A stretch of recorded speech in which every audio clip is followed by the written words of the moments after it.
Uh, I don't even know how to start. Because we were having a conversation earlier. We had a conversation when I was heading to the VA.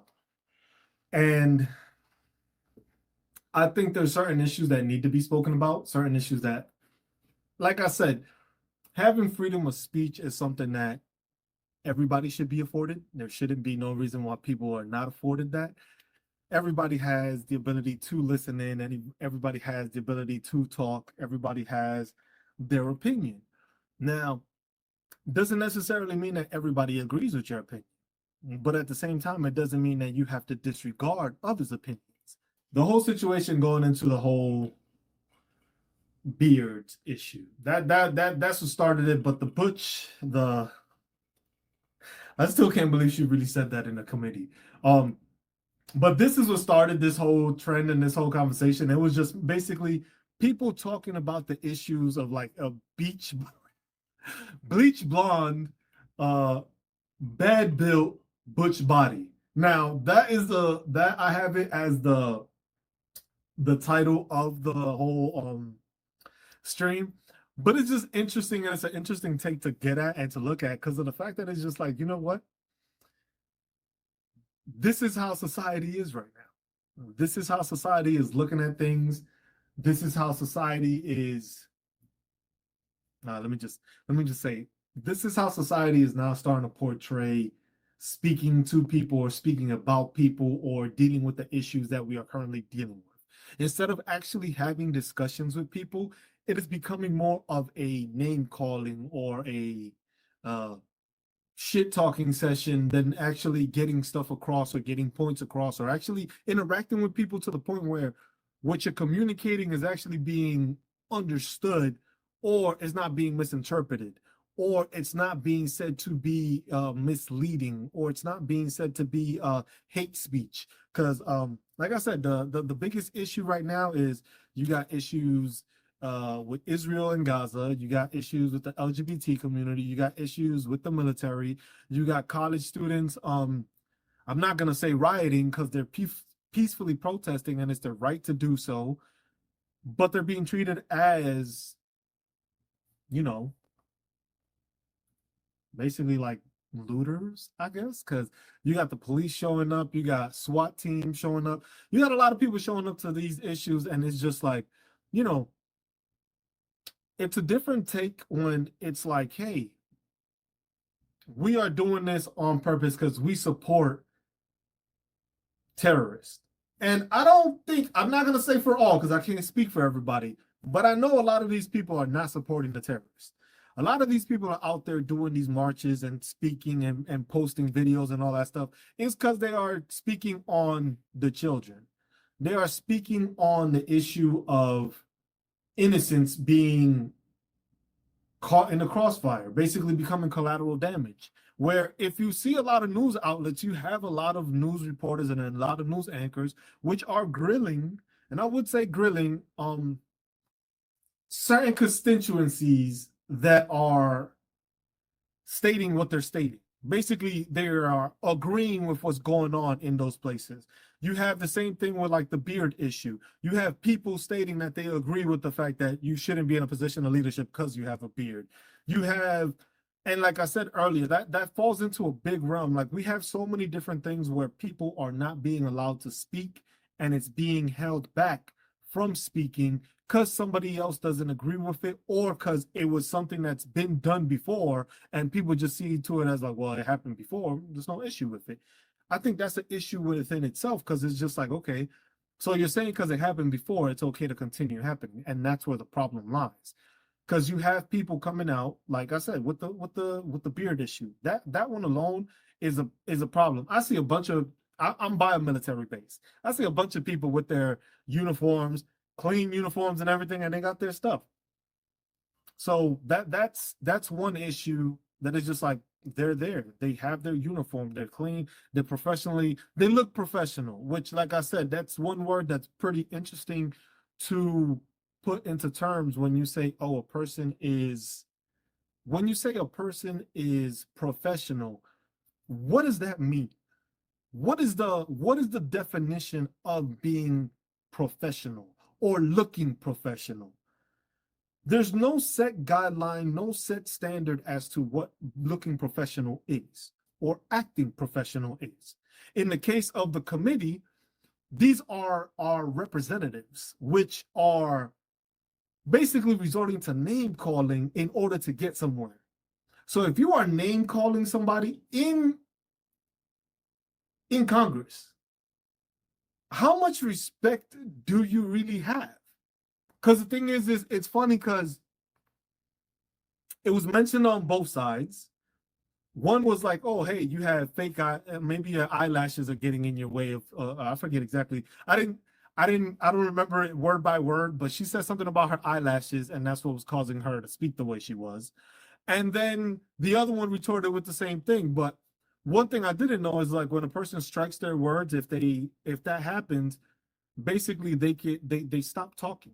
They're not allowed to continue speaking in that committee hearing if it gets to that point. So now with Marjorie Greene, she was just basically being disrespectful. And that's the thing I was trying to allude to, is just like, so just because somebody doesn't agree with what you got to say doesn't mean you have to become disrespectful. That is like that's like some kindergarten level kind of communication where you are getting upset and resort to name calling because you don't agree with what somebody is saying.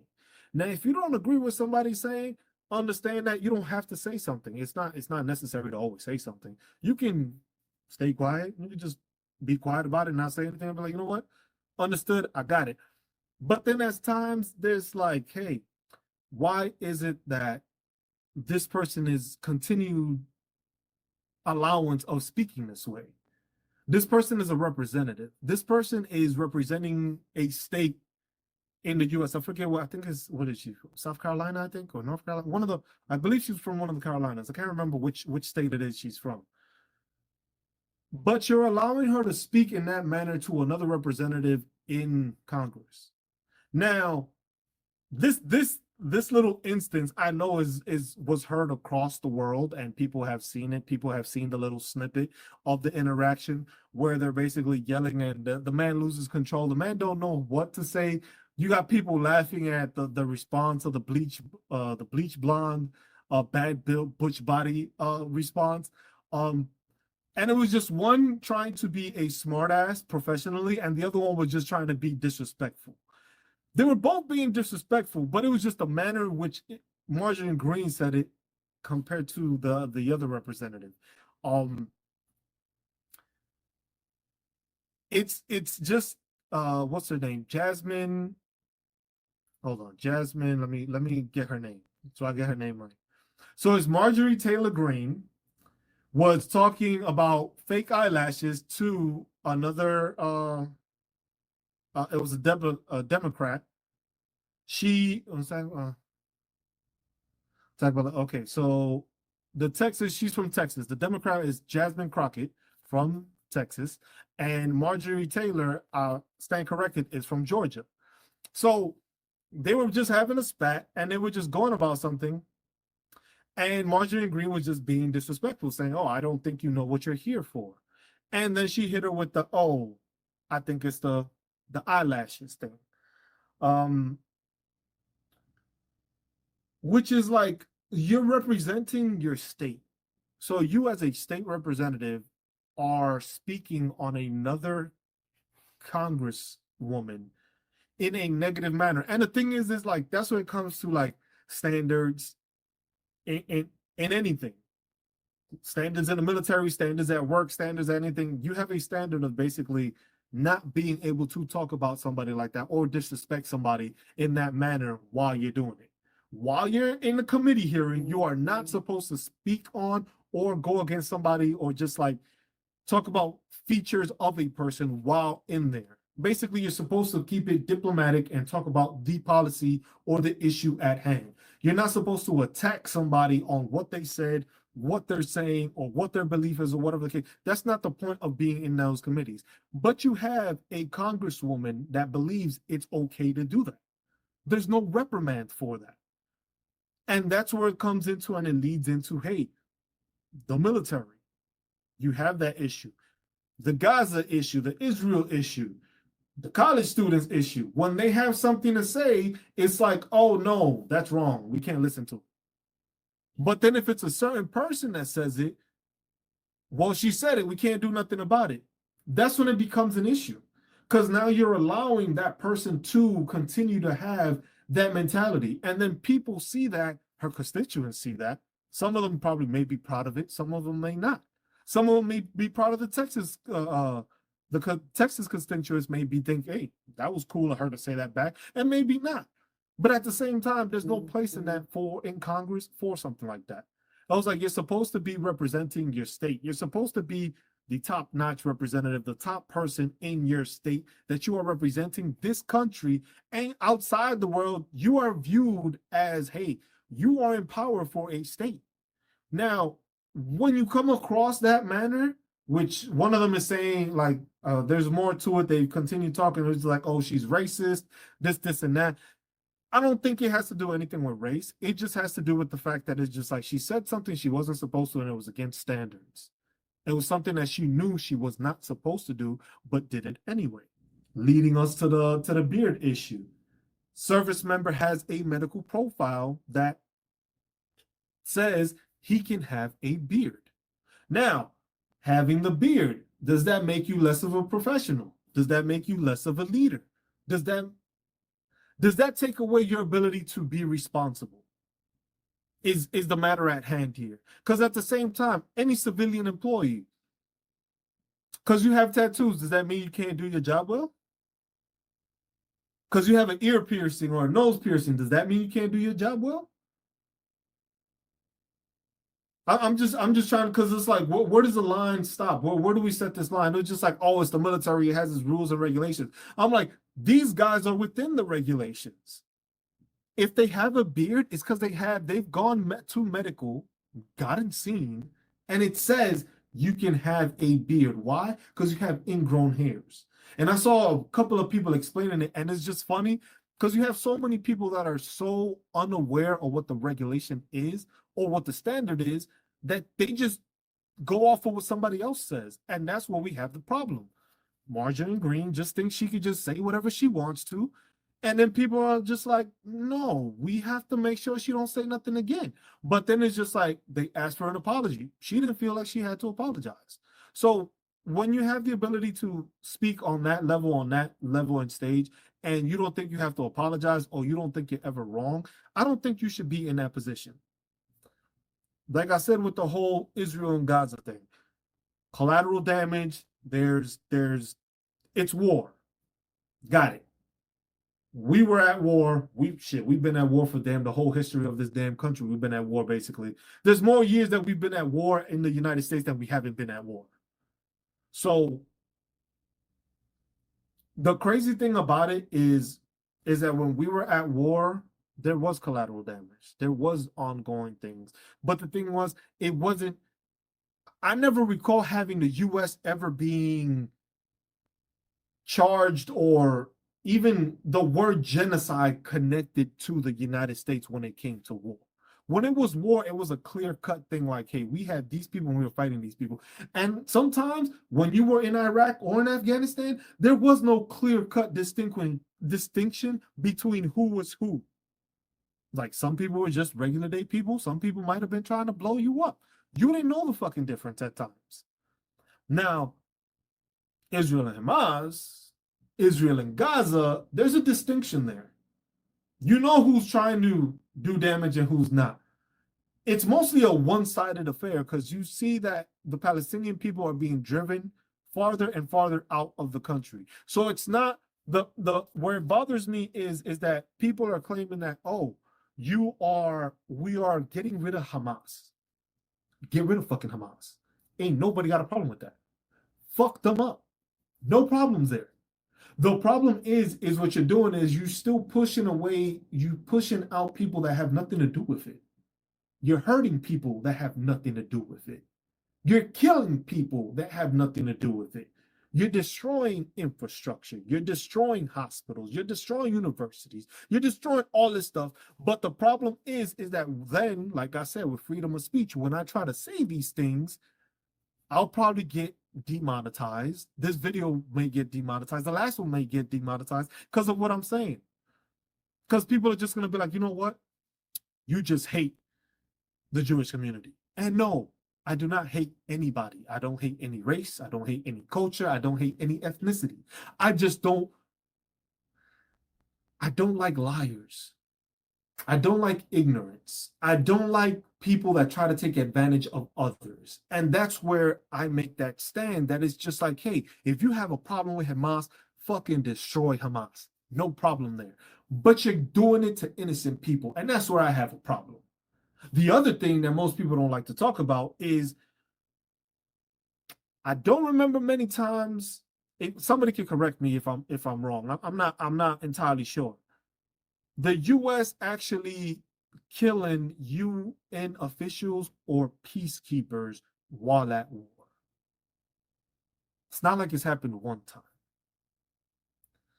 The World Feeding Kitchen, or the WFC, that was made by the chef, they lost people when it was a convoy of food that was being aided, that was being taken to Gaza, because they're starving. The people don't have food. They don't have resources because it's being blown to pieces to have any infrastructure for them to survive.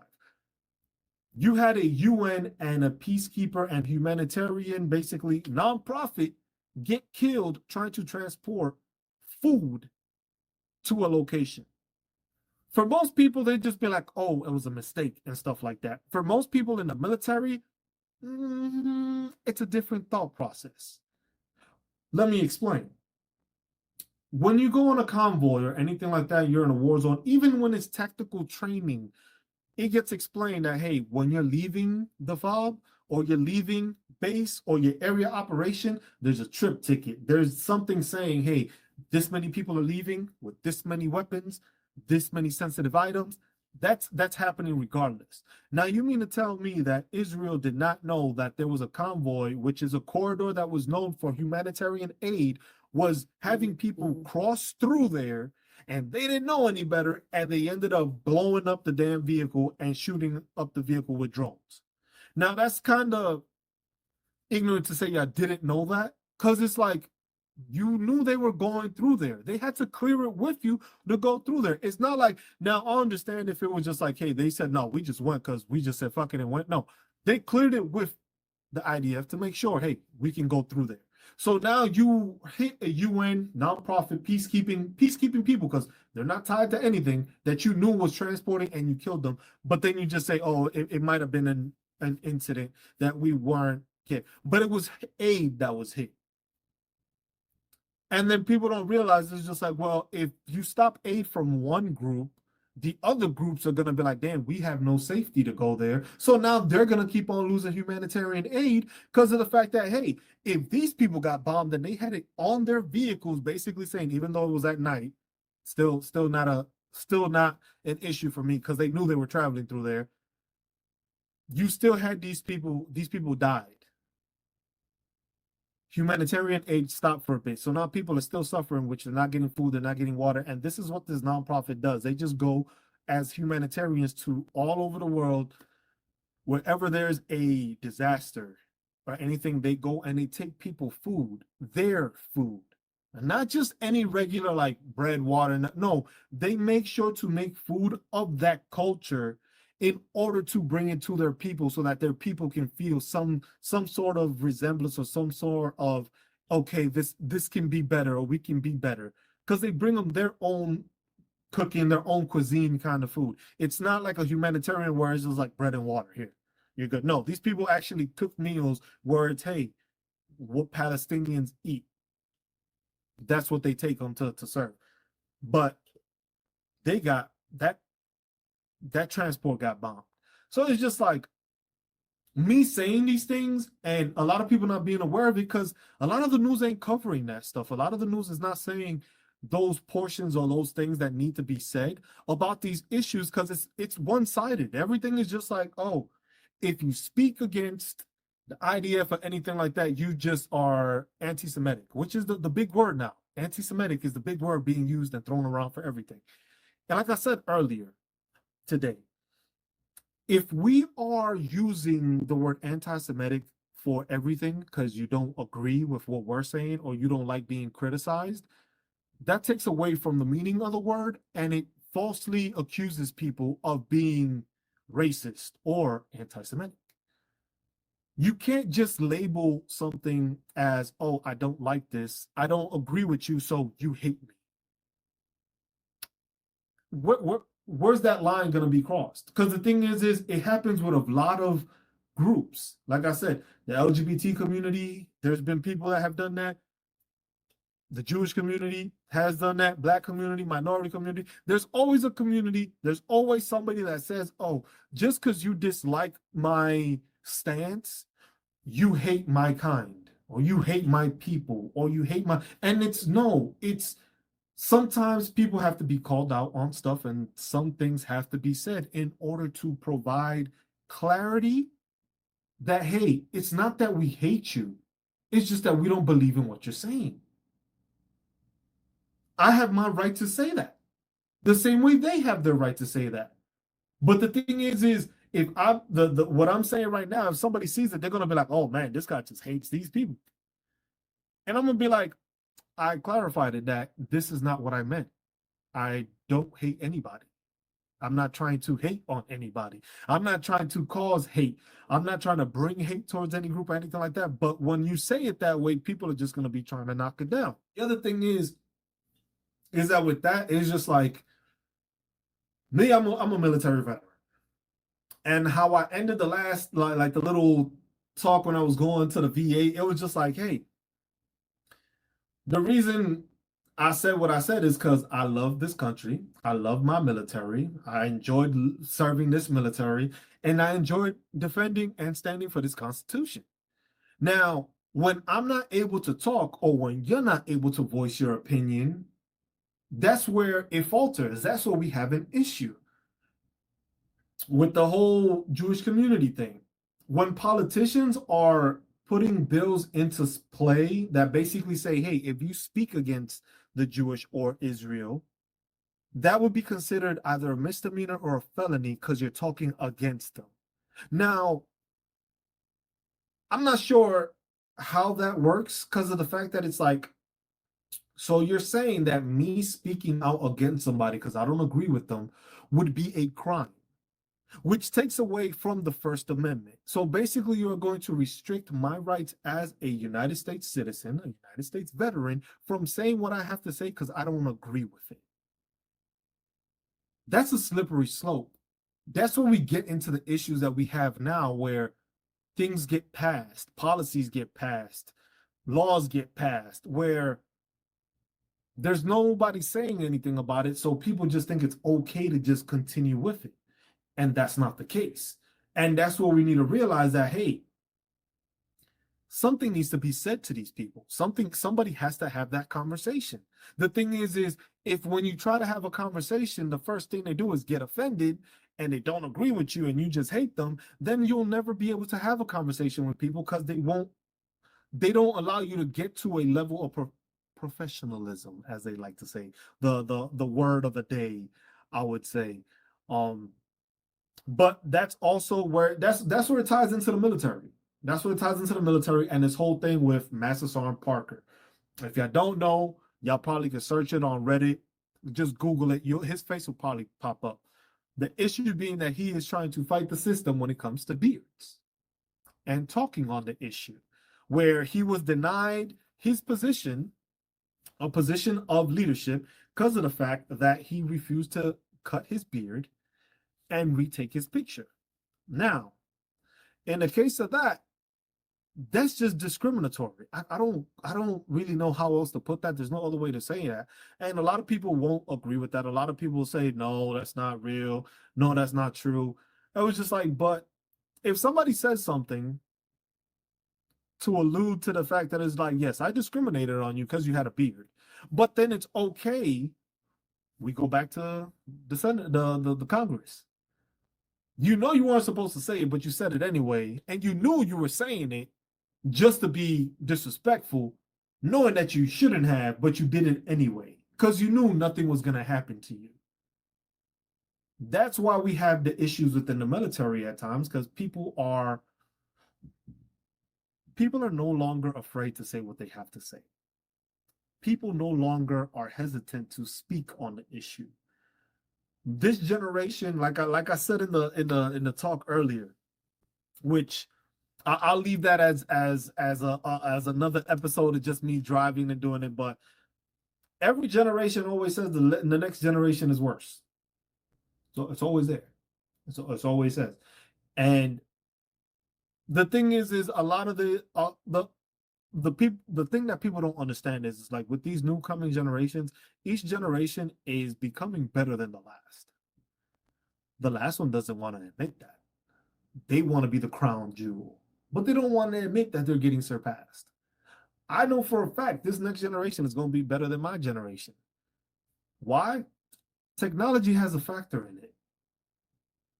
I didn't have the resources to be able to, hey, type this up, go to a search engine on the internet, get an answer. Now we have AI. A lot of the stuff that we had problems trying to do and figuring out, a computer is going to be able to do. So now you're going to try to take away from that. You have no way of saying no to that. Now, let's say you weren't able to say what you wanted to say on the next generation, because then they're just going to be like, oh, you hate us. Some of y'all do hate them. I ain't gonna lie. Some people just hate the generations that come after them. And some people just hate people just to hate people. One funny thing I did hear once through the military was one guy was just like, they accused him of being, I think I was either racist or favoritism or something like that. And he was like, that can't be possible. I hate everyone equally. It's hard to fight that. But at the same time, you full of shit. But people are calling you out on it. This service member serves his country. I'm not sure how long he's been in the military, but he's been in for a while. He has his beard. He has a profile for it. He hasn't cut his beard. And now you are trying to take away that from his ability by saying, oh, he's being disrespectful. He's taunting on TikTok. He's making all these videos. And it's just like, if no name is mentioned and you are stating that the service member is taunting or gloating, I was just like, I don't recall it being a wrong thing for you to be excited or happy about the fact that you made it to a position that you were told you were never going to make it to.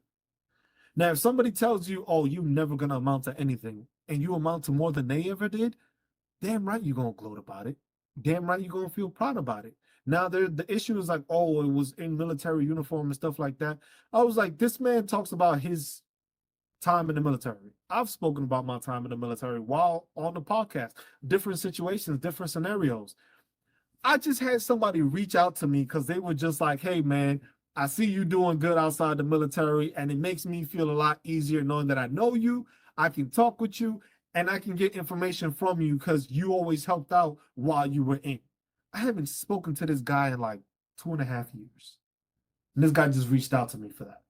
And it was just like, you leave a, I don't even know how to put it. You just put that mantra around you, and those people around you see that. They see it as like, you know what? This person is a person I can depend on. This person I can believe in. This is a person that fights for me. This is a person that fights for soldiers. This person is not gonna just talk shit just to talk shit because they know they can't talk shit. AKA Marjorie Taylor Greene. Georgia at its finest. It was just like, when you select these people to be in these roles and these positions of authority, it's like they have to come with a level of professionalism. The professionalism means there's no discrimination that comes from it. There's no hatred towards people. There's no there's no hatred, no discrimination, no bias, no nothing. But it's just like, when you have people that do that, it's just like, okay, now you're saying it's okay to be biased. It's okay to be discriminatory. No, it's not. You call people out on that. That's what he's doing. He's talking about like, hey, because I have a beard. And it's funny, like I said, in my own situation, I got laser therapy on my face because I knew it was going to be an issue. My own fucking platoon sergeant was telling me this. Like, hey man, I don't like the beard, man. It was like, look, I'll get bumps too, but you can shave it and you can get electric razor and I don't get no bumps and this and that. You don't need a shaving profile. because I knew it was gonna hinder me in that place. I decided, you know what? I'm not gonna get the shaving profile. I'm gonna go get laser therapy and try it.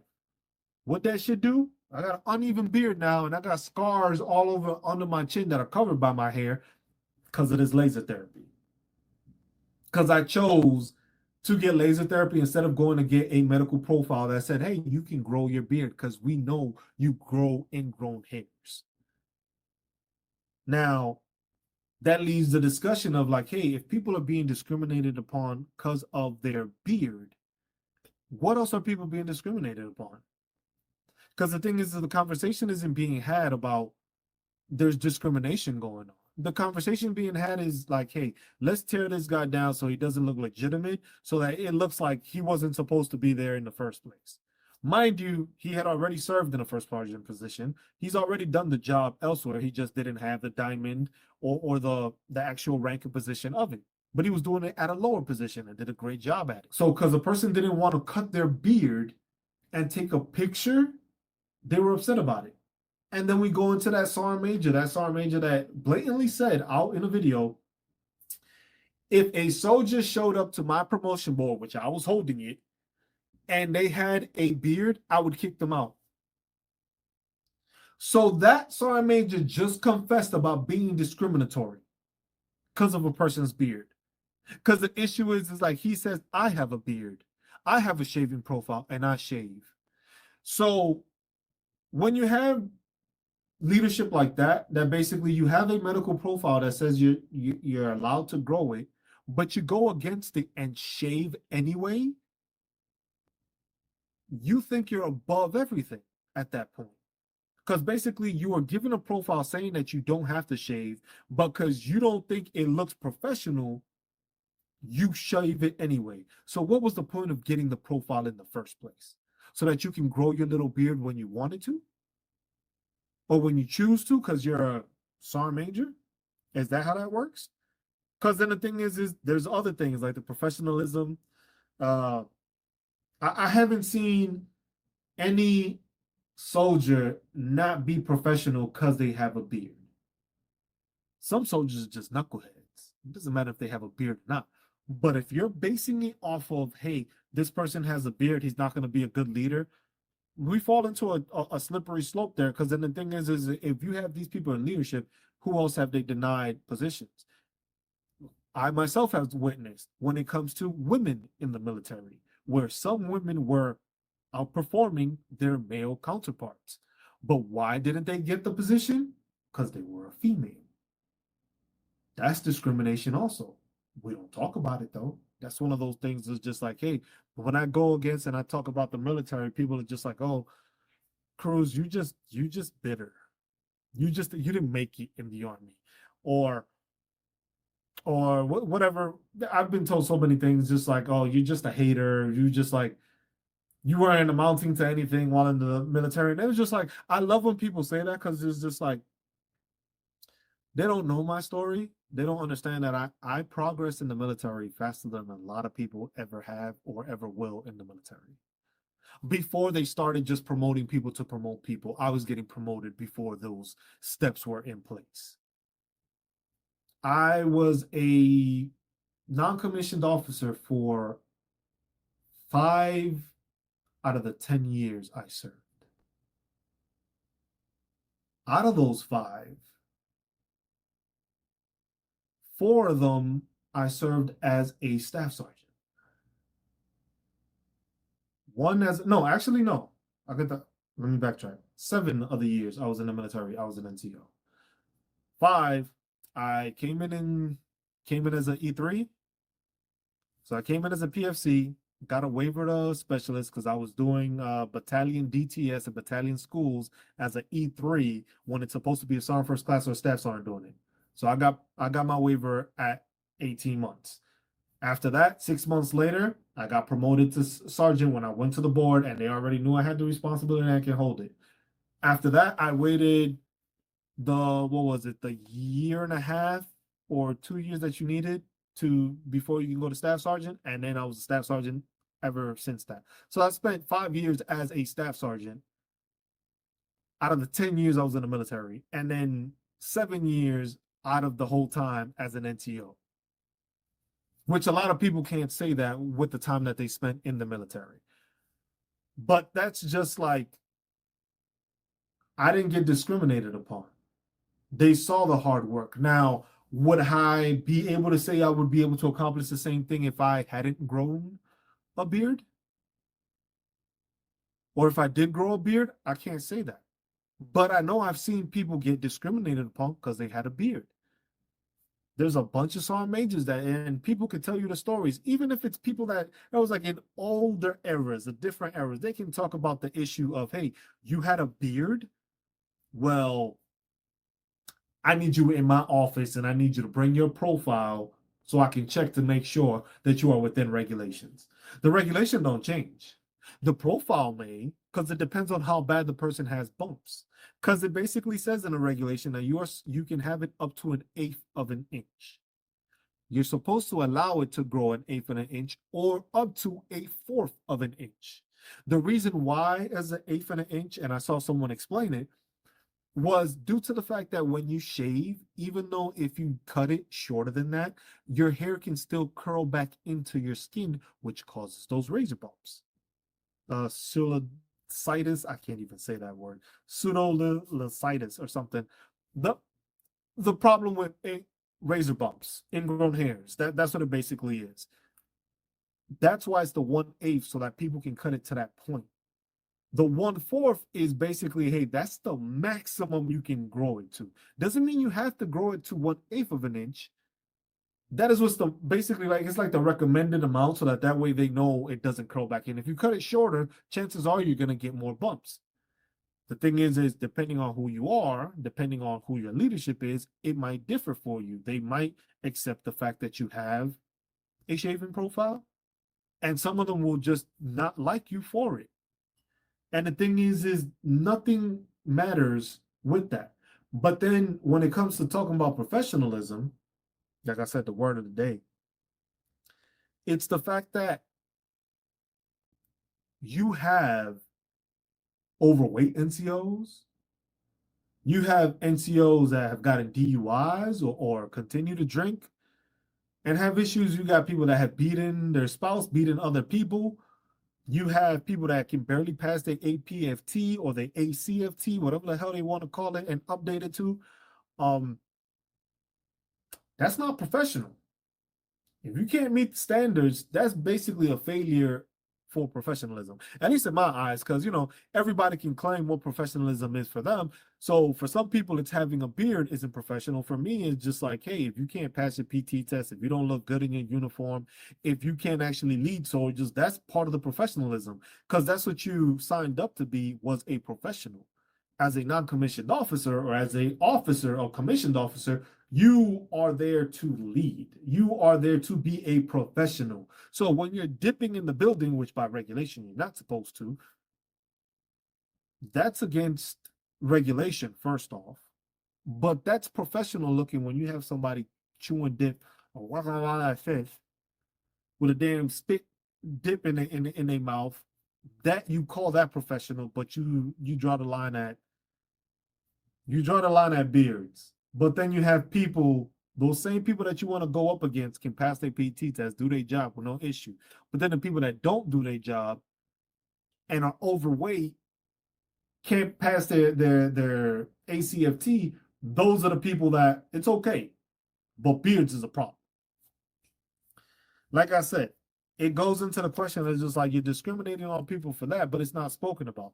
Because the thing is, it's easier to knock him down and it's easier to say, oh, this guy didn't do what he was supposed to do. His beard is the problem, or the way he was talking about it is the problem, instead of actually addressing the problem, which is the issue that a lot of the military has, where this is why, like I said, we always go back to retention. Retention is always the biggest thing. Nobody wants to join the fucking army now because of issues like this. If you're being discriminated upon because of a beard, imagine those soldiers that made that one mistake that got discriminated upon. Never got another opportunity again because they made a mistake. How many of those have not exited the military? How many soldiers have not made a mistake, owned up to it, took in the punishment, and then still get treated differently because of that one mistake? Now, Certain ones, there's no excuse for it. DUIs, I have no excuse for them because you can kill somebody. You can kill others. You can kill yourself. You put people in danger with that. Everything else, if it's like, hey, you disrespected an NCO, I want to be there for some of these disrespect to NCO Article 15s because for one of them, it was just I know this was happening with Germany with the piece of shit first sergeant that we had over there. The soldier called the commander bro. So he tried to tag everything possible onto this guy from counselings, previous counseling, stuff that they said was already done with. They tied it up to try to kick the soldier out. Now, the soldier was wrong. I understand that. But you were being disrespectful towards him, which is the other line. Like, hey, if you're going to get me for being disrespectful, at least let me be disrespectful so that I can get my money's worth if you're going to get me the fucking punishment regardless.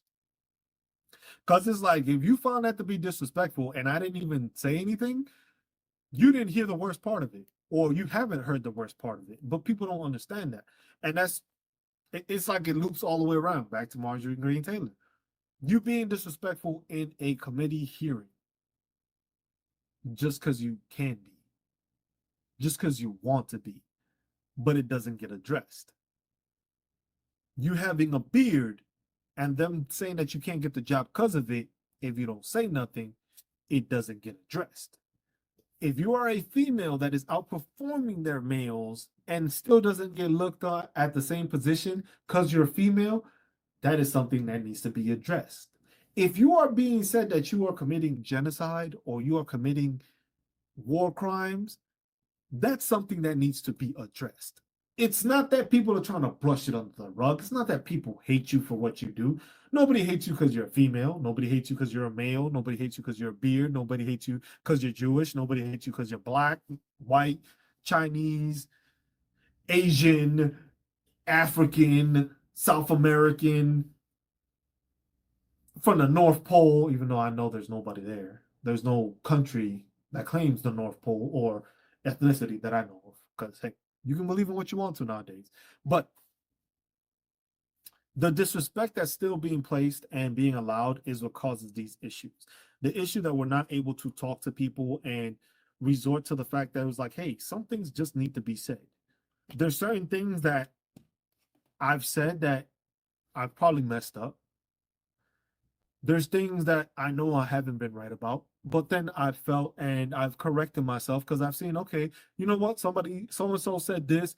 I didn't agree with it. I didn't say I hated them. I didn't say I disagreed with them. I didn't try to be disrespectful towards them just to make them look and make them get angry. Just because I was wrong. I've never done that. But a politician doing that, that's kind of, that goes above and beyond what we should be getting into and what we should be dealing with. It should never be the case where I am dealing with a politician or any other sort where what I say is being held or used in a manner to say that I am trying to hate on the group. I love the military. I can't say I love the military, but I enjoyed my time in the military. Like I said, I would love to hear people say, hey, I want to join this organization. Right now, you have issues like this that are coming to light. A lot of these issues have been in place for decades. And it's not just because people want to say it. It's just like people say, hey, people can't put on a pro mask. And that's the reason why we have this issue, because the pro mask is the issue. You can't put your mask. Bullshit. Bullshit. You can seal the fucking mask. Don't. I was like, maybe back in those days, back in the day, the masks were not as good as they were now. You can fucking fit a mask with a beard. It seals. You can fucking survive in that. The same way some people's hairline, because the one thing that got me, like, that really irritated me about people saying with the pro mask is like, oh, the beard. I was just like, not everybody has the same hairline. Some people have smaller heads, some people have bigger heads. Some people, their hair goes over where the mask seals. But that's not an issue. The mask still seals, even though they have hair on the side of their head that goes into the mask. Shit, I got my pro mask right over here. I could throw that shit on. Matter of fact, We're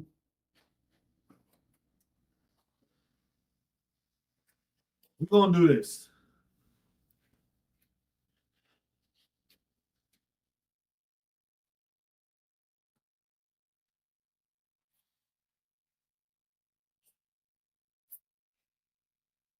And this is what we're gonna do. So clearly, y'all seen it sealed. Y'all seen I have a beard. You seen it still sucked onto my face. So right here with this pro mask on, I just showed y'all that with a mask, you can still have a seat. So, and mine is definitely not just 1/4 of an inch short. I'll tell you that much. But that's where, people will say things just to say things, just to disprove somebody's ability to lead, their ability to be a professional. Like, and that's something that people need to understand. It's just like, you cannot say that people are not professional because of a beard. I can say people are professional when they just want to talk shit about somebody in a committee where you're not supposed to be talking shit or calling people out or speaking on anything specific about a person. You're here to be a politician. You are setting the wrong example. In the military, denying somebody the ability to progress because of a medical condition they have, that is discriminatory. We have the damn Disability Act and workers compensation acts that we have on purpose for that, because there was discrimination that was going and laws were changed. Now the same thing probably has to happen with beards in the military. We were able to get women into combat MOSs. You know how hard of a fight that was and how long that was probably going on for, and how you still have people now that discriminate probably on those females that are serving, but nobody talks about that. Those females won't talk about it. You know why? Because the thing is now if those females go ahead and speak out, that's the end of their career. That's the end of their opportunities.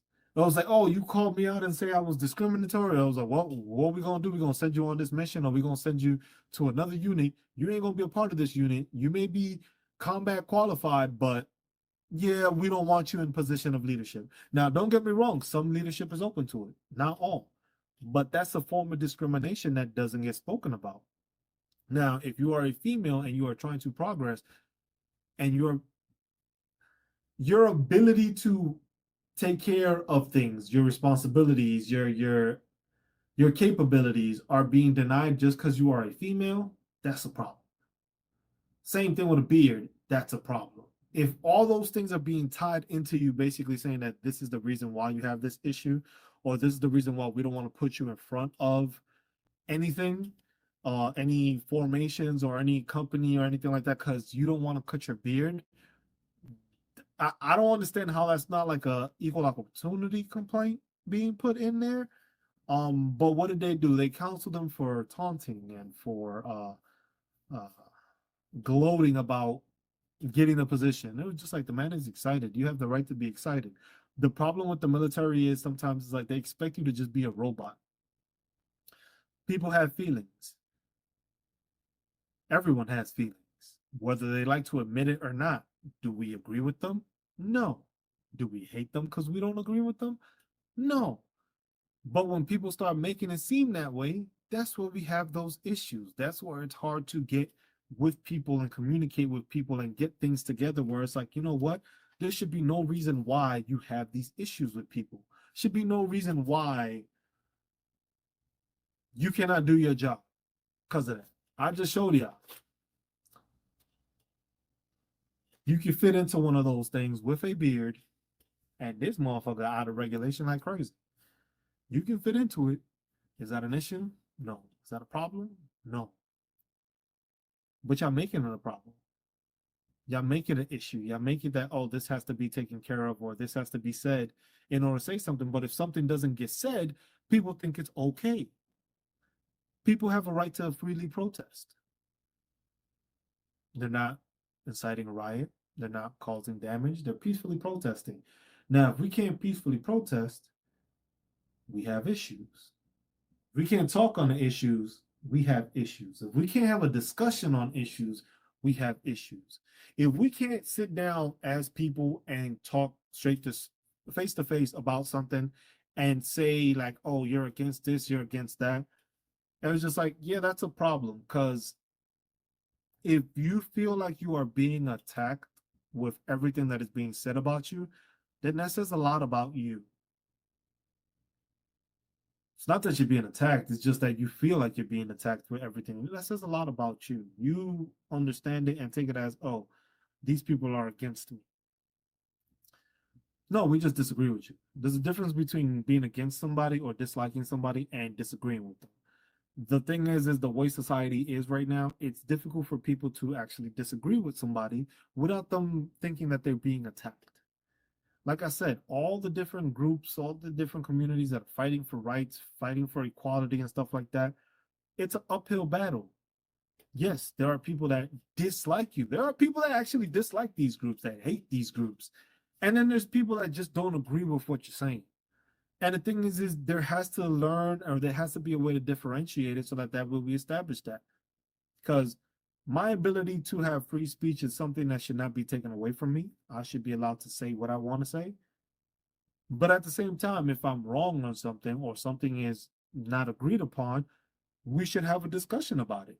Because the thing is that discussion may lead to me understanding you better or you understanding me better. Doesn't mean it's going to be correct. Doesn't mean you have to agree with it. But at least I now know where you're coming from and you can see where I'm coming from. Even though you don't want to hear where I'm coming from, I still want to hear where you're coming from because then it might enlighten me. And then maybe from what you say, you understand and see what you're saying to then understand where I'm coming from or my perspective, which, like I said, not every perspective is the same. Not everybody understands the same. Not everybody sees things the same. And that's something that has to be differentiated between it, because if you're not allowed to speak or you're not allowed to voice your opinion, you are muting a group. You are muting a person. You are muting a possible uh, option. So it said, I suffer with PTSD, but I swear I'm never disrespectful. I feel my true friends died, and the ones I have left don't consider me a human being. It's hard. So that the thing is just like it's hard to deal with those things because the thing is people don't understand that. People don't see that. People don't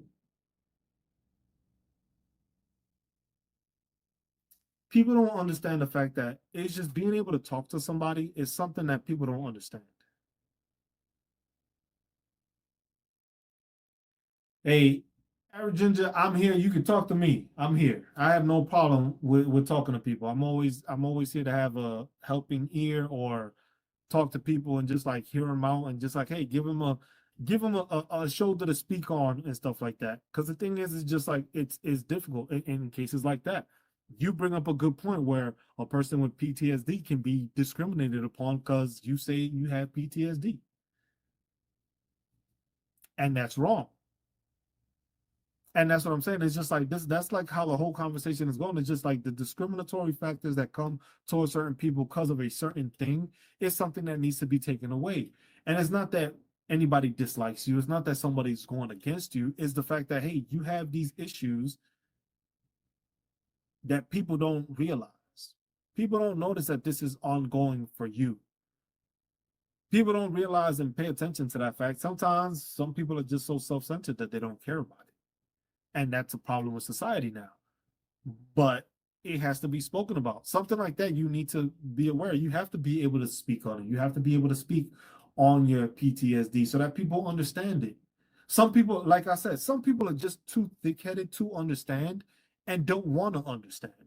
The thing is you have to know that you understand yourself.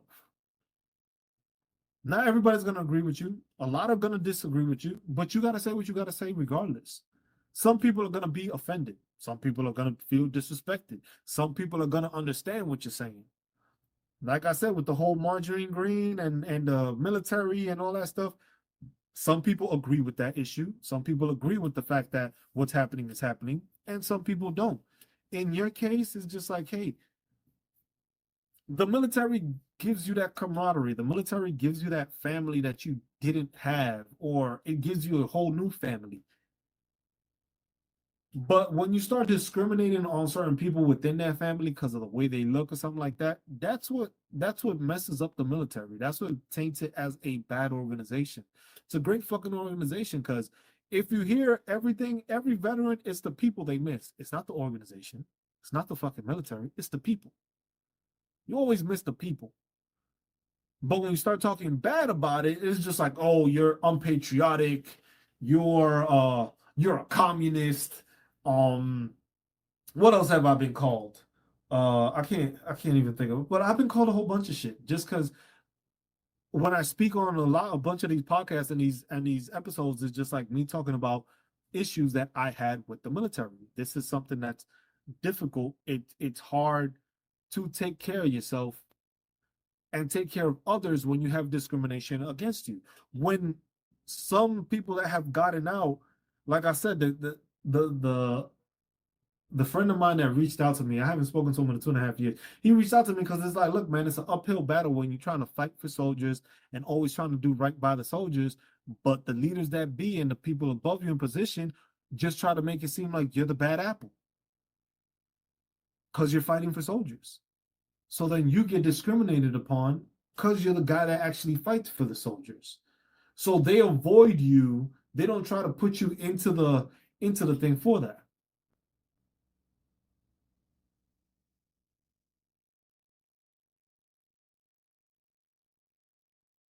And with that, my man, it was just like the military does that to you. It takes away a piece of you gotta learn. But that's why we're having this conversation because it's just like this is something that needs to be brought to light. It's not only in the military, it's not only in certain places, like it's everywhere that it happens that this discrimination happens on certain people. Everybody can be discriminated upon. And it's a sad thing to say.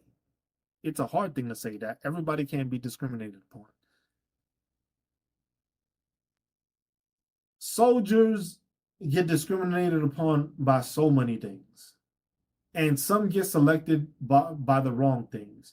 Some get selected because of the fact that it's just like, oh, you were a PT stud, you can exercise well and all that, and they were shit fucking leaders. Then you had the people that were actually great leaders that maybe didn't go above and beyond with their ACFT or their APFT, and they didn't get the position. So you discriminated on somebody because of the fact that they didn't run a 2 mile run in like 13 minutes flat.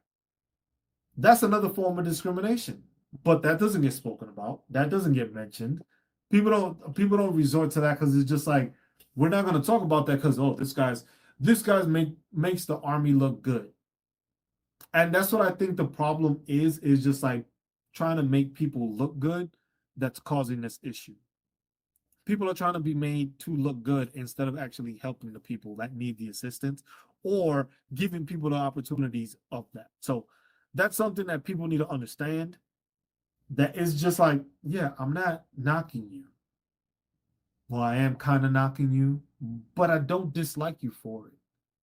I just want you to be better. That's all it is. I just want y'all to be better. A lot of y'all ain't better. A lot of y'all ain't good. A lot of y'all need to be told that y'all trash leaders. A lot of y'all need to give opportunities to those people that you thought were not good enough because of whatever quality you thought wasn't good enough.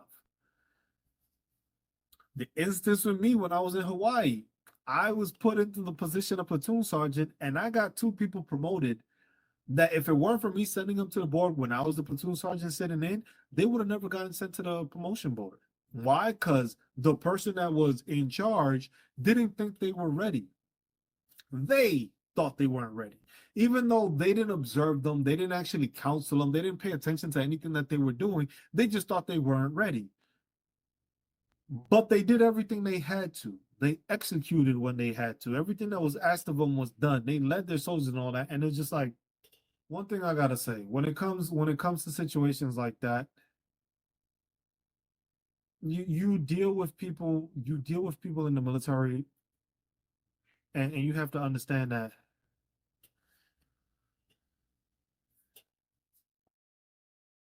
not everyone is there for you. So this is for average ginger. We're just having a conversation with you now. Um, this is something that you need to understand, that not everybody was there for you, not everybody understood you, not everybody liked you, and not everybody wanted you to benefit.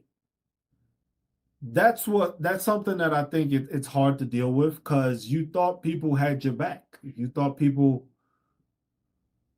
no problem, man. It's just like this is what we have to do as veterans. We got to uplift each other, because the thing is sometimes in situations like that where it's just like people ain't uplifting you and they're not taking care of you and they're not looking out for you. I was lucky, like my last duty station, I had a couple of friends, the four horsemen, as we called ourselves, that it was like we went everywhere, we looked out for each other, needed anything. I got into a car wreck. I didn't have a car. If I needed a car, they would just like, just ask. You don't even have to. I don't care what it is. Though they didn't even ask for gas. It was just like, hey, here's the keys. Stuff like that. Shit like that happens a lot. The thing is sometimes you go into groups and some people just are mad at your success. And you gotta understand that some people are just mad at your success. Some people don't give a shit about you. Some people are just mad at the fact, like, damn, this motherfucker doing better than I am. He's progressing. I'm not. I'm stuck in the same fucking spot. And a lot of people don't know that, and a lot of people don't understand that. And that's one thing that people need to realize, that it happens a lot. And that's something that you need to realize, like not even just in the military. That's just anywhere. You have people that just dislike your effort, dislike your potential, dislike your ability to be better. Some people are just like that. In the military, you run into those people. You run into those people a lot, especially when they know you're going to surpass them, which is the complete opposite of how I was. Because it's like, you can ask all my soldiers. I told them, I'm teaching you all the shit I teach you because you're supposed to be better than me. I don't gain anything from it. I was just like, at one time, I'm going to do my time and I'm going to get the fuck out. But at the same time, if I've taught you everything I've known, now you know it, you're going to learn more, know what I know, and then you're going to teach it to the next guy. You're going to teach it to your squad. When you're that team leader, when you're that squad leader, when you're that platoon sergeant, and it expands and it actually makes the military better that way.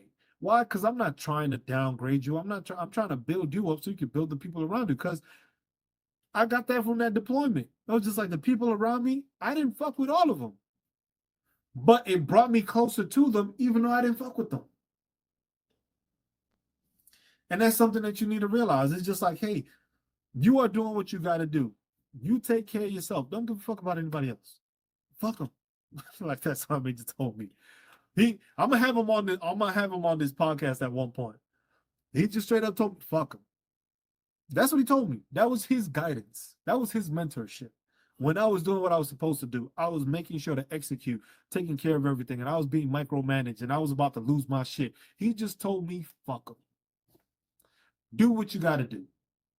And I kept on progressing, kept on moving up, kept on getting put in positions, doing things, and being recognized for it. And he wasn't getting none of that recognition. And what was he? He was mad about the shit. Did I give a fuck? No. Because my mentor told me to go fuck him. Fuck him. Fuck them. Don't care about it. If people ain't looking out for you, those ain't the right people that are around you. Plain and simple. The thing is like, it's hard for people because it's like you want to be a part of that group sometimes, and sometimes that group is not the group that you need to be around. And that's something you need to understand. So when it comes to that, like you being discriminated upon because you have your issues and stuff like that, people don't want to associate themselves with you and stuff like that, fuck them. That's not the people you need to be around. Those aren't the people that you should be hanging around with, or the people you should try to have reunions with. Fuck them. There's a small amount, like the people that reach out to me are the people that it was just like, hey man, I'm in town. You want to meet up, grab a drink, get something cool? I got you. And those are the people I know, and those are the people I've added. They have me on Facebook, or they know I've served and I've helped them. They've helped me, and it's just like those are the people that they know. It's just like, look, if I got you on Facebook, I fucks with you. If I don't got you on Facebook, I probably don't fuck with you like that.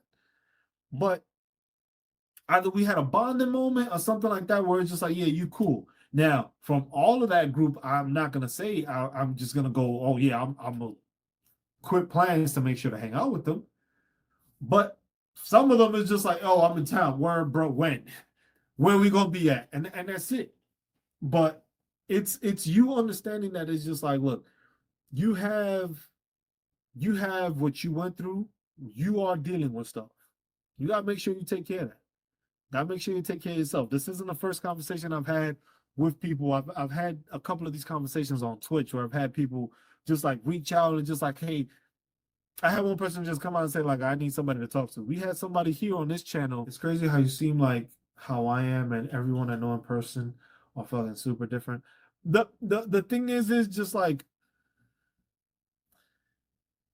I've gone through a lot in life. I've gone through a lot because of the military. I also have PTSD, but I've gone and I've sought help, and it's helped me how to cope with it and help to understand it more. It's allowed me to help understand others better, where I didn't understand PTSD from somebody else's point of view.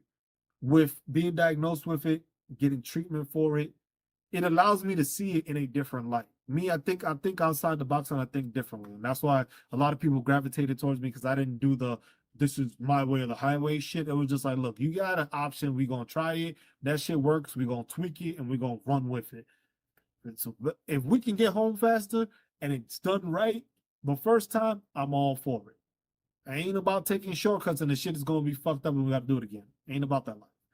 But it's it's how it is because the thing is the PTSD affects everybody differently. PTSD doesn't affect everyone the same way. Some people it's the trauma, some people it's just certain triggers and it's stuff like that. And that's something that once you learn that is different. But if you yourself feel that you are in a worse spot because of certain people, those aren't the people you should be around. Those aren't the people you should concern yourself with. Those aren't the people that you should gravitate. Those are the people you gravitate away from. Those are the people that you remove from your sphere. Um, had one guy here earlier that was just like his name is Airborne. He was just talking about like, hey man, I was like, I have an issue. I want to file for disability and stuff like that. And it was just like, I want to make a claim for PTSD, but I don't want to claim that and say that because I don't want them to Baker Act me. And I was just like, what the fuck is the Baker Act? So the Baker Act is basically like if you're saying you're thinking you're having like suicidal ideations, that they will just hold you for 72 hours. And I told him, I was like, bro, if that's what you need to do, that's what you need to do. There's nothing wrong with that. And it's just like at the end of the day, you're taking care of yourself. It's not concerning yourself with what somebody or how somebody else feels. Don't give a fuck about what anybody else feels. And it's just like don't concern yourself with what anybody else thinks. If that means that you will get assistance and it will help you get better, do it. It doesn't matter what somebody else thinks. The military always gave that stigmatism as like, oh, you get behavioral health, you're weak. Fuck no. I was just like, why do you think we have such a high fucking suicide rate with people? It's because of the fact that people didn't get the assistance because somebody above them told them it wasn't needed, or you're weak for it, or you shouldn't do it. And that's where we have the fucking issues we have now. If you have a problem and you know you have a problem, address it and take care of it. It don't matter what anybody else got to say. If you got to get fucking, I work at the same time. And that's the problem. It's just like as a veteran, somebody telling me like me here and I always was told not to get help is something that pisses me the fuck off. Cause fuck them. That's what I gotta say, Virginia. That's what you can't pay attention to those people. Those people don't have your well-being in mind. It don't matter what the fuck they say. At the end of the day, this is your life. You are the only person that's gonna take care of you. You're working, like you said, right? Are any one of these people paying your bills? Any one of them paying your bills? Anyone putting the hours you put in? Anyone making you breakfast? Anyone buying you breakfast? Anyone making you dinner or getting you dinner? Anyone folding, doing your laundry, stuff like that? Those people don't fucking matter. Those people don't fucking matter at all. Don't pay them no mind. You get assistance because you need assistance. Look, you have more strength than them to be able to say, you know what, I'm gonna go get help. As a man, it is difficult because us men, we don't like to ask for help for shit. We don't want assistance with nothing. We'll figure it out. And we lose too many, we lose too many men because of that. Because it's just like, oh, I don't need the help. I'm not gonna go get help. If you need help, go get it. No matter what the fucking next person say.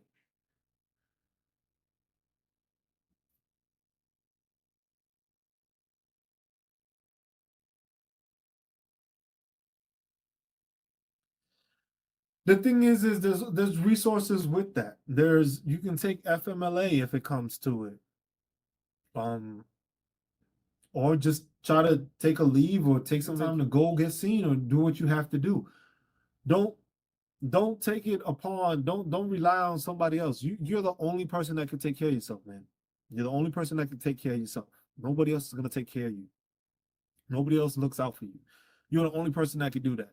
You stressing yourself out for that, there's no reason to it. You just adding more trauma to yourself because you're putting even more weight on your shoulders. I can't even say the fucking word.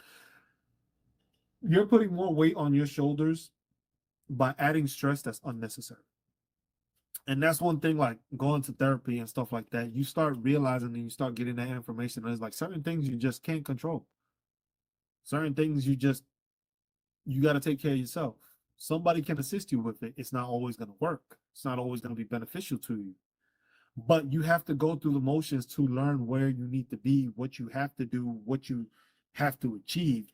And that's something that most people don't understand. Most people don't understand that. And it's just like you have to make sure you are providing for yourself. You're working. You have PTSD. You ain't the only one. There's many going through that. But you have to be able to understand that and go forward and not give a fuck about what anybody else says about that issue. This is your issue to deal with. None of the people that you are stressing about or thinking about or saying anything are in those therapy sessions with you. Not one of them has offered us like, hey man, can I go to therapy with you? Not one. So why the fuck do you care about what they think? You shouldn't. But it is like but that's it's just looking at it that way. It's just like that's when it comes to like you getting discriminated upon because of stuff like that. That's basically what we talking about. It's just the issues there. It's just like for having a beard, for being a woman, for being a minority, for not being a minority, for everything. Is like there's things people get discriminated upon, but if it doesn't get spoken about and people don't understand and don't have a way of having a discussion about it, that's where we lose out on people. That's where we lose out on society, and we lose society as a whole because we can't have these conversations. Now, if I would have just been discriminatory towards you and you just came into my channel, said you have PTSD, I was like, look, bro, I don't want to hear it. How am I helping? How am I helping the situation? How would I be benefiting the situation or showing the world like, hey, I'm not gonna assist? I was like, no, I'm a veteran. I go through the same issue. I've dealt with issues and I've seen other people deal with the issues. My opportunity to be able to assist somebody, I can't take that away from people. I can't take that away from myself because that would make me feel like shit. But at the same time, it's just like, that's what I said. If somebody wanted to be an asshole, they could have just been like, look, bro, go somewhere else with that. And that's why it's just like, that's why I got this channel. It's just like to be able to talk to people, be able to provide people information, give them guidance, do what we got to do. But it's just like, I was like, it is what it is, man. It's just like you run into certain people like, hey, you were just destined to jump on this channel today. That's all it was. You were just destined to be on the channel. You just needed some guidance, and YouTube decided to guide you to me, and you just needed to hear what you had to hear. That's all it was. That's all it is. And just like, but sometimes shit just has to be said. Some people don't like to hear it. Sometimes it's wrong, and if I'm wrong, call me out on it. I'm gonna be upset probably, but then I'm gonna understand. It was like, you know what? I was wrong. My bad. I fucked up. And stuff like that. But if it's just like, hey, you just want to, if I'm just going to be disrespectful towards it after this, it's the whole thing. Like, that's why I said, like, politicians, military, it's just like, people get offended by stuff that gets said or stuff that they misinterpret and they want to get offended and say something. I was just like, that's the wrong answer because then we can't have a conversation. We can't get anywhere because of that. We can't do that. Like I'm 100% too. I'm trying to assist people to get to 100% or just to give them a knowledge or basis on what benefits they have. Do I get anything out of it? I get a couple of bucks here from YouTube. Nothing crazy. I'm already 100% PNT. I'm good to go. I ain't got shit to worry about right now. I got my family, my health, beat the fuck up, but I got it. I deal with depression. I deal with PTSD. I deal with anxiety. I deal with all this stuff. And it's just an outlet that I have that I'm able to talk to people about the issues I have and how to help them with the issues they're dealing with. It's something that's hard to deal with and it's hard to talk about. But the thing is I want to have these discussions. I do these discussions for the reason that it's just like, you know what? Some things need to be said. Some things some people just need to hear. And some truth needs to be said. Where, hey, if you're discriminating on me because I have a fucking beard, like I said, I got a pro mask. I can put that shit on. If my shit fucking seals, what's your excuse for me not being able to have a beard in the military? I have a medical reason. I didn't get a profile. I got laser therapy, which is one of the options. I could have gotten a profile. I could have been walking around like this. You think if I would have fucking been able to walk around like this for fucking the next 10 years that I would have gotten promoted to the positions I would have gotten promoted to? Fuck no. But the funny thing is like when they came to like the processing of the stuff, they no longer wanted the DA picture in there. And that was why, because people were being discriminated upon because of their fucking picture. So that just shows you the military has been doing this shit for fucking a long ass time. And it's just like, you were discriminated upon, so we gonna take away the picture so that, hey, we don't want to see the person. We just want to see what their documentation is so that we know what the fuck they are. So you mean to tell me people are being discriminated upon because of what they looked? Talked to the help also. They just want to call to see how life is and said they would ask whether I need help. We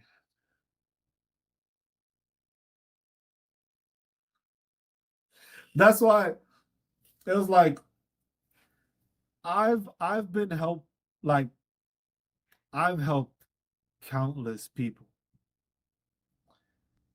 I have helped countless people right now with their claims. Um, People just reach out to me, but it's people I served with, people that I'm really cool with, that I served with. We were in some like fucking suck, basically. And it was just like, bro, we went through this, we made it through this. And they reach out to me and I'm just like, look, man, I seen your channel, I see what you do. Just had a couple of questions, and I'm just like, hit me with it. I don't want nothing. One of them that I've been helping actually told me, she was like, you know what? You should be getting paid for this. And I told her, I was like, look, if I serve with you and I fucked with you, I will help you as best to my ability and show you what you need to do to get where you need to get. I'm not going to charge you because I served with you. I appreciated you because you showed me something and you taught me something while I was serving. I learned something from you. That's why I have no issue teaching you back. But for some people, it's just like, look, hey, go here, check this out, look at this. There's like some people, they need the information, and it's just like, I'm not helping everybody. This is basically information. I don't want it to be like, hey, I said this and I said that, or you may be like, you know what, this guy helped me out, it's good dude, he has information, you lead him to me, and then you have the issue like you just had. It was just like they mad at you because they got 90% instead of 100. I don't want to deal with that issue because it's just like, because of the fact that it's just like, look at what you're dealing with. You helping them and they mad because they didn't get 100%. Like, bro, that's on you to fucking do. I showed you what you needed to know. I showed you what you had to do. Mad at me because you didn't get there all the way. So what happens if I didn't help you in the first place? What happens then? Would you not talk to me then? Or like, that's why it's just like, I I understand reaching out, and that's why I have it like, look, I have it with one guy, that airborne guy that I was talking to you earlier. Every Sunday, I just ask him to check in. That's it, because he was going through some shit. I was just like, look, man, we got a pack. We want to check on each other every Sunday. I at least want to see you stop by, say what's up, say how you doing, and that's it. Because otherwise, I'm gonna find his ass. That's all. I'm gonna find your ass somehow. But I just get info to check. I'm like I will say, the average ginger, I deal with those issues, but I have a strong support system. I have my family. My family is very supportive. My family is my rock, basically.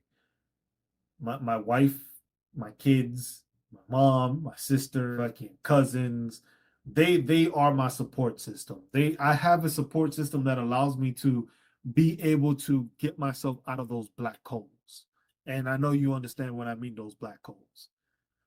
They get me out of those because I've taught them and I've shown them what those signs are for me of me going down that rabbit hole. So that's something that you need to find, and you need to be able to find those triggers, those things that allow you to check in, see how you doing, stuff like that. Like I said, look, we can check in every Sunday. You can come in every Sunday, just check in. Oh shit! Anytime I have a damn live stream, you can check in and we can just shoot the shit. I got no problem with that. I shoot the shit with anybody that comes into this channel, wants to talk, wants to have a conversation and stuff. I like having these conversations because it takes me back sometimes into the military, and it gives me that camaraderie feeling, that feeling that you had when you were still serving, where it's like talking to other vets, talking about their issues, understanding like, hey, you ain't the only one that's been dealing with this dumb shit, or you went through some stupid shit too, and stuff like that. That's the stuff it is. But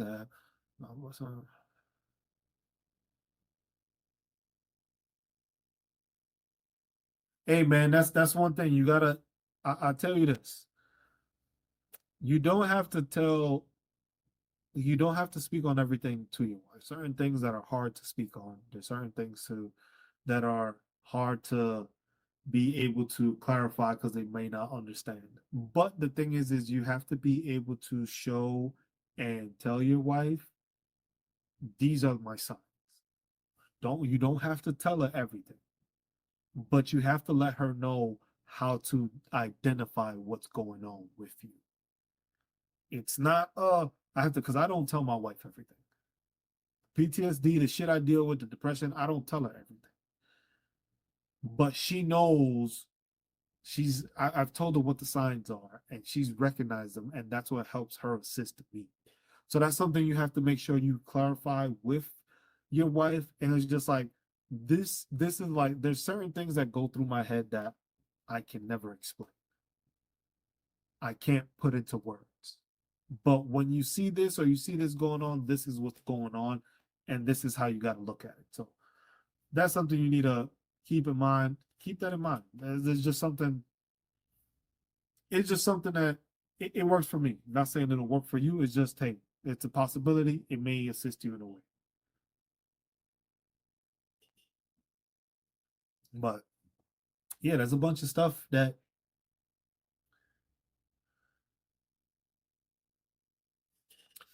uh unfortunately I talk to myself a lot. I talk to myself a lot. As you go through therapy and you go through stuff, they will help you explain that. I do go to a therapist. I do talk to a therapist. I go every 2 weeks to my therapist and I talk to her about the issues I have, the anxiety I deal with, the stuff with the PTSD, the stuff with the depression. And it's just like I said, it's finding those moments in life that get you out of it.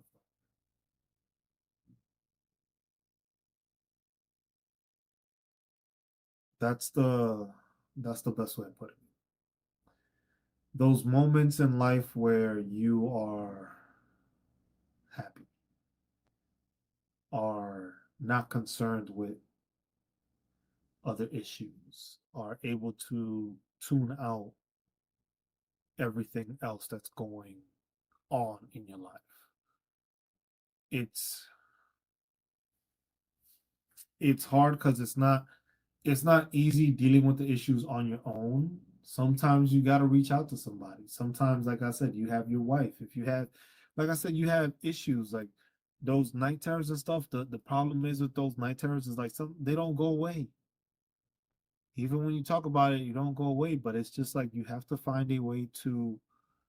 You have to find something that allows you to come back down from it. Um, I don't know what that is for you, and I'm sorry I can't help it that way. But it's just like you don't know what it is. Like when you go through those night terrors, or you go through those panic attacks, or you go through those things, you alleviate yourself somehow. You have to learn to interpret that and maximize it. Is the best way I can put it. It's just like it's hard to go through those moments throughout the day, but it's just like it's like you gotta go through them. But you have to figure out how to get past them. And with time, you get better at getting past them. You get better at understanding them. The shit is still fucking there. You're still gonna have those panic attacks. You're still gonna have those anxiety attacks. You're still gonna have fucking night terrors. But it's like, hey, once you fucking had them, it's just like, all right, I had it. Okay, breathing, thinking about this. Um, um, it's not even, it's kind of like formulating a plan. Doesn't mean it's necessarily going to work, but it's having something in your mind and in your thought process that you know you can understand and work through that allows you to get better. It's not going to go away. That's one thing that I wish they would fucking develop a way to just, it's gone. Poof, it's gone. That isn't there. They could try all the remedies. You try all the remedies, all the different factors. It's like it doesn't take the shit away. You still deal with it. Um, More worse than others. Some not as bad. Some terrible. But it's learning how to deal with it and learning the triggers, learning how to get out of it, learning how to move. I wouldn't say past it, but move through it. I guess is the best way to be able to understand how you are and what you're going through and what you're feeling and what you're not feeling. Because all that stuff gets combined and it's just like you deal with it. And it's hard because it does take a toll on those people around you. It takes a toll on your loved ones because they do see a different side of you. They see a side that's not the side that they're used to seeing. It's not the happy-go-lucky person or that person that they're excited to see all the time. It's a different person that they see, but it's something that you need to learn to distinguish what it is you're going through, and you need to learn those triggers and those alleviations. That's the only way you're gonna get. And it sucks. I can't say that's the only way you're gonna get past it because there's no getting past the PTSD. It's a way to go through it. It's basically clearing out all the debris and going through. Basically, is the best way of doing it. You still have debris falling on you, throwing on you, and stuff like that. But that's something that is just like you go through it. You made it through. You continue to make it through, and you learn what it is that distinguishes what made it through for you. And as you keep doing that, you get better. It's it's something you deal with regardless. You're gonna deal with this the rest of your life. Unfortunately for us, we're gonna deal with it the rest of our lives. There's nothing we can do about that. But it's something that you can alleviate as it goes. Say those terrors will still have that fucking effect of waking up in sweats or shivering or just fucking shooting up in bed and shit like that. That's gonna happen. But you'll learn to understand them. You'll learn that it's just like, okay, it was just a fucking episode. Okay, let me try to recompose myself and stuff like that. And then you learn that it's like you're gonna deal with it. But then it's just like the way you learn how to get out of the situation and deal with the situation betters with time, and it allows you to be a better person with that. Where it's like, yes, you already know that something might just like, hey, I'm gonna keep away from this. I can't watch this. I can't be in this environment. I don't like being in this space. Stuff like that. Those are the things you need to start realizing, and it makes it easier. Those are things you learn to understand as a person that deals with issues. You learn to understand that, and you learn to deal with stuff. Um, and it's different ways people deal with issues differently. So it's just making sure you take care of yourself while you're doing it. And the most important thing is take care of yourself. Don't care about what other people say. Don't worry about what other people are saying. Do what you have to do to make yourself better. Not everybody's gonna agree. A lot of people are gonna dislike you for it.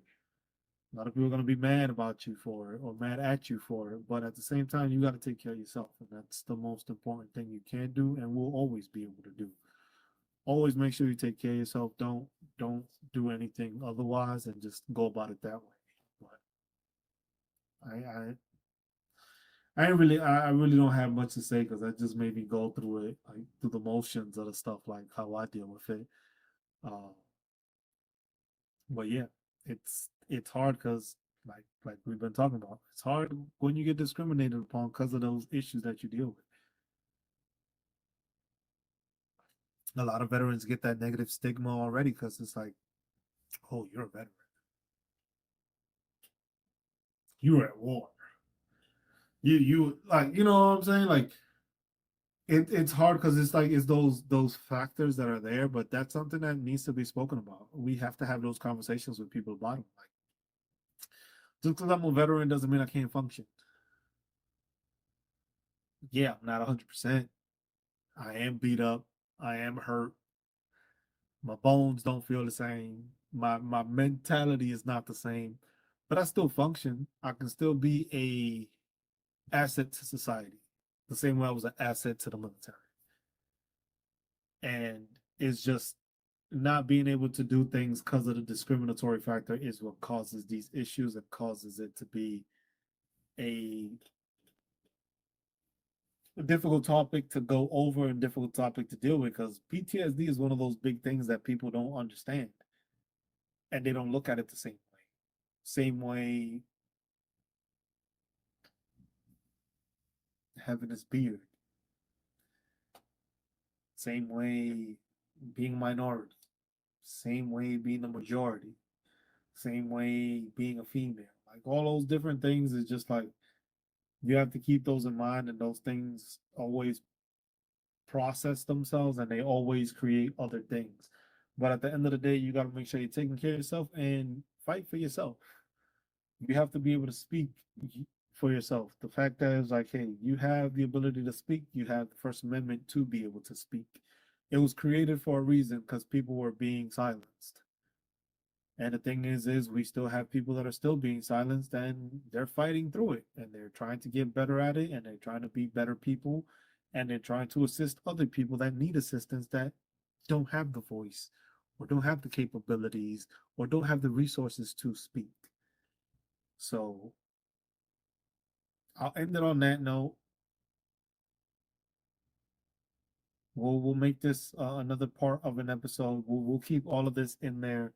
Um, just having a conversation with people. Just be real, talk to people, do what you can with people, and get to know people better and assist people whenever you can. It's like, don't make it a thing like you owe something or you need something. Just make sure you are speaking to people and do it that way.